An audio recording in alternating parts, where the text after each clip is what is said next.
আপনারা যদি বলেন যে কেউ একজন ছাত্রলীগের কর্মী নেতার সাথে যদি হাত মিলায় তাহলে সে ছাত্রলীগের কর্মী হয়ে যায়। এই গণ অভ্যুত্থান আসলে কিন্তু শুধুমাত্র মানে কিছু ছাত্র সংগঠনের জন্য হয়ে যায় নাই। ছাত্রলীগ থেকে বের হয়ে কিন্তু অনেকে এসে মানে এই গণ অভ্যুত্থানে অংশগ্রহণ করেছিল। তাদেরকে কিন্তু চাপের মুখে রাখা হইতো বলে তারা ছাত্রলীগ করতো। একটা হলে সিটের জন্য তাদেরকে ছাত্রলীগ করতে হতো, একটা আবাসনের জায়গা পাওয়ার জন্য তাদেরকে ছাত্রলীগ করতে হতো। তো সেই জায়গা থেকে তারা ছাত্রলীগের কর্মী হিসেবে থাকতে বাধ্য ছিল। এবং যখন তারা আসলে সুযোগ পেয়েছে এই গণ অভ্যুত্থানে নিজেদেরকে প্রকাশ করার যে আমরা আসলে ছাত্রলীগ করেছিলাম শুধুমাত্র আমাদের মানে সংকটের জায়গা থেকে বাধ্য হয়ে করেছি, এখন আমরা অবশ্যই দেশের স্বার্থে বৃহৎ স্বার্থে আমরা ওই জায়গায় নেই, তাহলে কখনো তাদেরকে ওইভাবে দোষারোপ করা যায় না তারা ছাত্রলীগ করেছে এবং সেই ক্ষোভে তারা হচ্ছে যে ফিল্টার ভেঙেছে।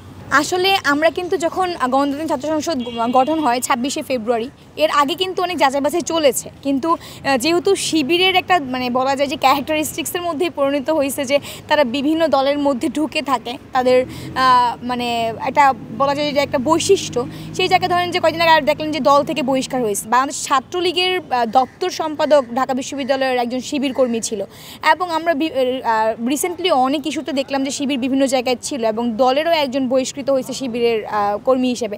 তো সেই জায়গায় আমি বলতে চাই যে এখানে ঢুকে পড়েছে, তারা কেন ঢুকেছিল, তখন তাদের কি ইন্টেনশন ছিল সেটা বলতে চাই না। তবে আমরা যেহেতু যাচাই বাছাই করেও আমরা বুঝতে পাইনি, পরবর্তীতে আমাদের এই যে এখন কমিটি রিফর্মের কাজ চলতেছে, আমরা চেষ্টা করবো যেন সর্বোচ্চ যাচাই বাছাই করে কীভাবে কমিটি রিফর্ম করা যায় সেই মানে দিকটাকে বিবেচনা করে কমিটি রিফর্ম করব খুব শীঘ্রই। আমরা তিন স্তরের যে মানুষজন আছে, নেতা, কর্মী, সাথী, সবারই একটা লিস্ট তারা প্রকাশ করে তারা আমাদের সাথে এসে সহাবস্থান রাজনীতি করুক, আমাদের কোনো আপত্তি নেই। গুপ্ত হওয়ার কারণ হচ্ছে যে আপনি জানেন যে যাদের যে কমিটির প্রকাশ, এটা একটা উদাহরণ, ছোট্ট একটা উদাহরণ দিই। আপনারা জানেন যে শিবিরের মতো একটা সবাই বলে স্বতন্ত্র ছাত্র সংগঠন হচ্ছে যে বাংলাদেশ ছাত্রী সংস্থা।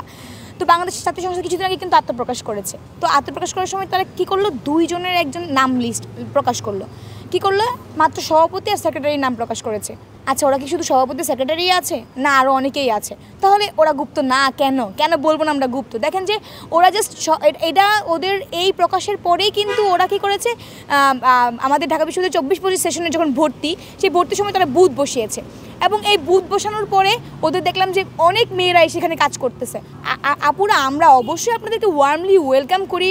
এই ঢাকা বিশ্ববিদ্যালয়ের ছাত্রী সংস্থার রাজনীতি আপনারা করবেন, মেয়েদেরকে নিয়ে রাজনীতি করবেন, অবশ্যই আপনারা ওয়েলকাম, মানে আপনারা আসেন আমাদের সাথে। কিন্তু আপনারা শুধুমাত্র 2 জনের কমিটি তো আপনাদের অবশ্যই না, আপনাদের সাথে তো আরও সঙ্গী সাথী কর্মী অনেক আছে। তো সেগুলোর নাম কোথায়, তারা কোথায়? সেই জায়গা থেকে আসলে মানে গুপ্ত বলা চলে।